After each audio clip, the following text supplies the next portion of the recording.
saya tahu tentang tabarruj ialah wanita yang memamerkan keindahan dan perhiasannya kepada laki-laki, atau wanita yang menampakkan kecantikan leher dan wajahnya, dan ikhtilat bercampur baurnya perempuan dan laki-laki yang bukan muhrim di sebuah momen dan forum yang tidak dibenarkan Islam. Dan bahaya dari tabarruj sendiri itu berdasarkan Quran dan hadis merupakan maksiat pada Allah, termasuk dosa besar, mendatangkan laknat, juga termasuk sunahnya iblis, dan juga mukhadimah jina. Yang saya pertanyakan di sini, Bu ya, kan banyak di masyarakat kita yang contohnya yang melaksanakan pesta besar-besaran pernikahan, istilahnya hajatan ya Bu ya, itu dikategorikan tabarruj dan istilatkan Bu ya. Masalahnya pernikahan sendiri dalam Islam kan hukumnya harus disiarkan ya Bu ya, dengan pesta kenduri dan itu lain-lain. Terus sebetulnya pesta yang bagaimana yang diajarkan Islam yang sesuai syariat? Mohon penjelasannya. Assalamualaikum warahmatullahi wabarakatuh. Tabarruj adalah intinya memamerkan aurat dan hiasan. Hiasan dan aurat. Aurat, siapapun wanita yang menampakkan auratnya di luar adalah tabarrujal jahiliyati. Dan dosanya dosa double. Orang yang membuka aurat dosanya double. Kita doakan. Alangkah banyaknya zaman sekarang, zaman budaya ini, Masya Allah. Tapi sisi lain kita juga terharu, masyarakat kota juga sudah banyak yang sadar. Kerudung, jalbab hampir merata sudah. Tapi sisi lain ada hamba-hamba yang belum sadar. Subhanallah.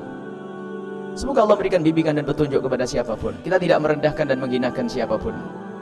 Akan tapi ketahuilah, kalau ada orang tabarruj seperti ini, dosanya tidak diri sendiri. Dia dosa membuka auratnya. Tapi lebih dari itu, dia telah berdosa membuat orang lain melihat dia, dan dia akhirnya berdosa double. Dan doublenya enggak kira-kira. Sehingga jangan dianggap sepele, sebagian mengatakan minal kabair, dosa gede. Tabarruj termasuk dosa besar, bahkan dianggap dosa sepele, dosa kecil. Ada orang mengatakan dosa kecil. Bagaimana dosa kecil? Itu bukan dosa untuk dirimu sendiri. Bukan seseorang memperhatikan lehernya kemudian menjadi ini.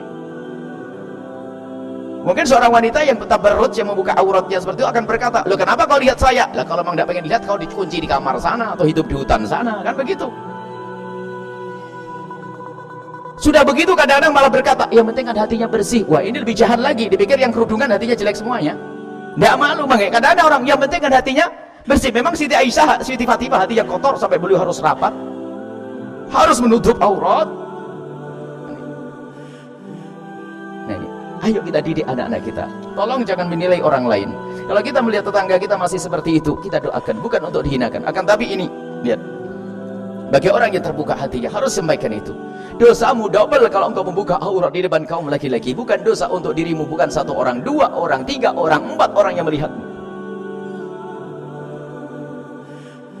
Dan bisa saja di saat terpesona dengan kecantikan kemolekanmu itu, kemudian dia kebayang untuk melakukan zina, biarpun zinanya dengan orang lain, pembukanya adalah engkau.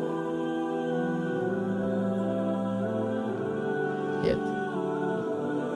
Luar biasa. Dan wanita adalah mulia, makanya dirawat. Dirawat. Ada kisah di barat sana, ada orang yang, kenapa sih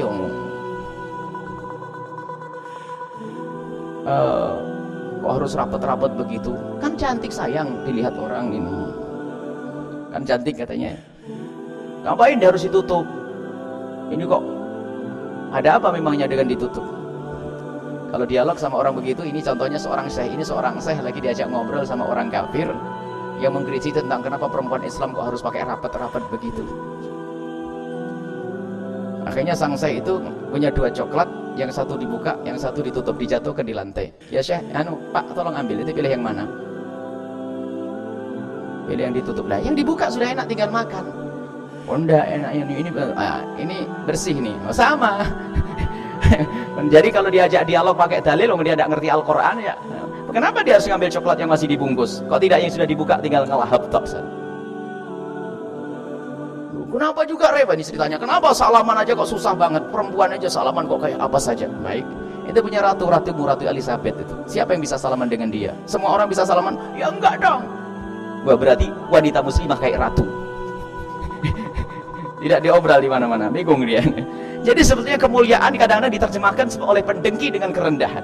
Engkau adalah mulia wahai adik-adikku semuanya. Mulia.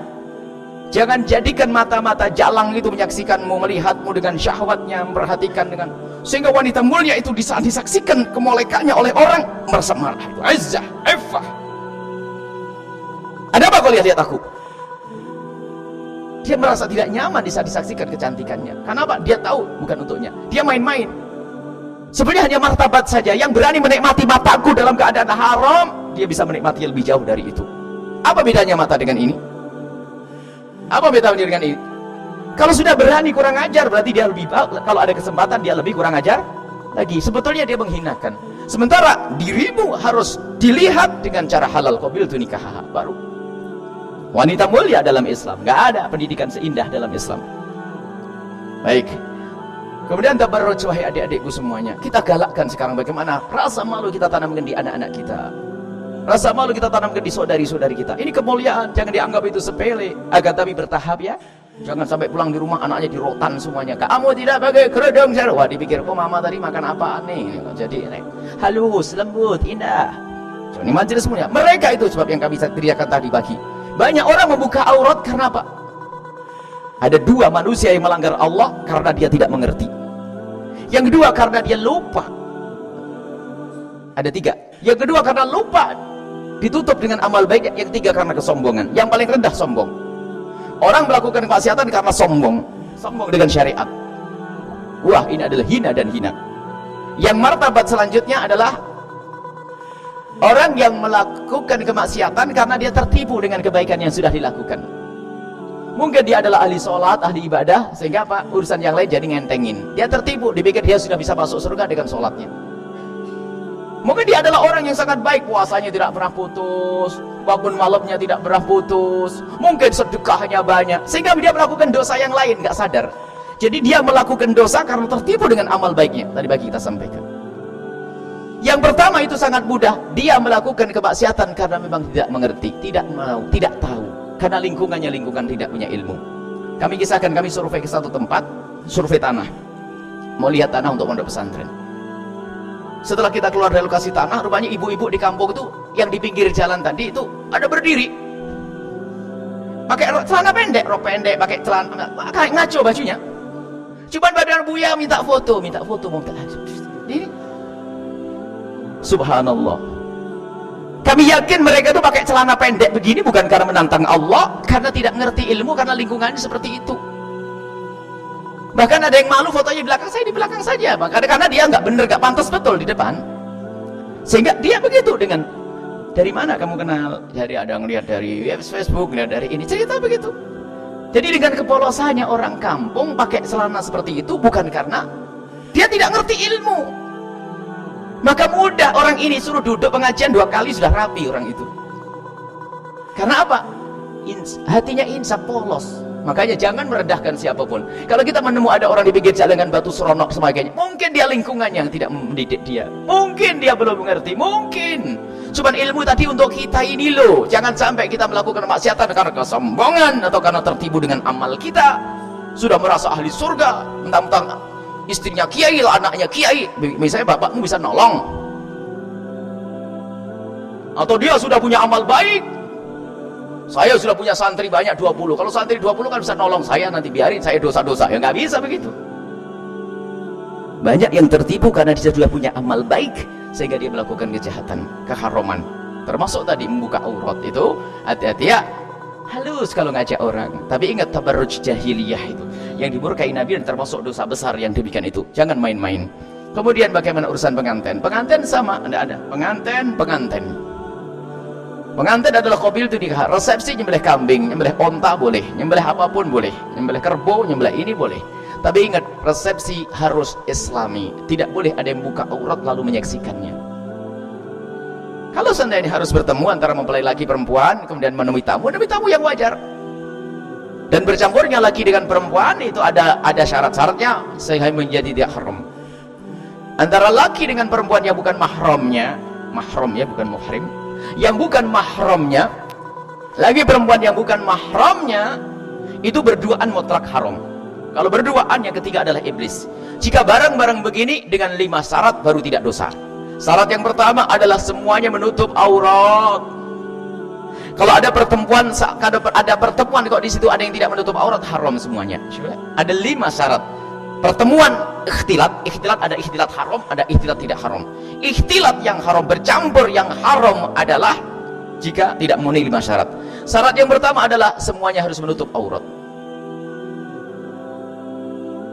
Yang kedua, matanya sama-sama menjaga. Biarpun menutup aurat, tapi kalau mencari-cari di balik bajunya itu sama iblis itu. Yang ketiga adalah yang diomongin bener, pakai cadar rapi, yang diomongin porno. Mau apa kira-kira? Tempatnya mulia. Ayo kita ingin membaca zikir di tempat mabuk-mabukan, zina. Nah, ini apa ya? Yang kelima, tidak boleh dempet-dempetan yang berdesak-desaan, sehingga kita akan menempelkan jasad dengan jasad, karena itu akan lebih dahsyat untuk bangkitkan syahwat. 5, menutup aurat, saling menjaga matanya, kemudian yang dibincangkan baik, yang dibincangkan baik, yang diomongin baik ya. Kemudian tempatnya terhormat, tidak dempet-dempetan. Makanya gini tidak ada masalah, laki perempuan ini lagi perempuan, semuanya menutup aurat, dan alhamdulillah semuanya matanya menjaga, omongannya pun jelas, nggak dempet-dempetan. Makanya biarpun ziarah wali songo, kalau sudah dempet-dempetan, maka lebih baik doa di rumah saja. Ada yang bertanya bagaimana kalau haji, dan ini adalah bab lain itu. Orang haji kedajiannya sekali, dan orang dengan ibadah haji akan lupa dengan ini itu banyak kan. Mereka mikir bagaimana segera menyelesaikan kewajiban. Ini adalah masalah lain, banyak dimaafkan di situ, tidak dimaafkan di tempat lain. Baik, ini saja insyaallah. Pengantin upayakan, kalau anda termasuk sebagai orang yang biasa ngurusi pengantin, upayakan sang islami mungkin. Didudukkan lagi dengan perempuan menutup aurat. Dan yang hadir pun hendaknya dihimbau untuk bisa menutup aurat. Baik.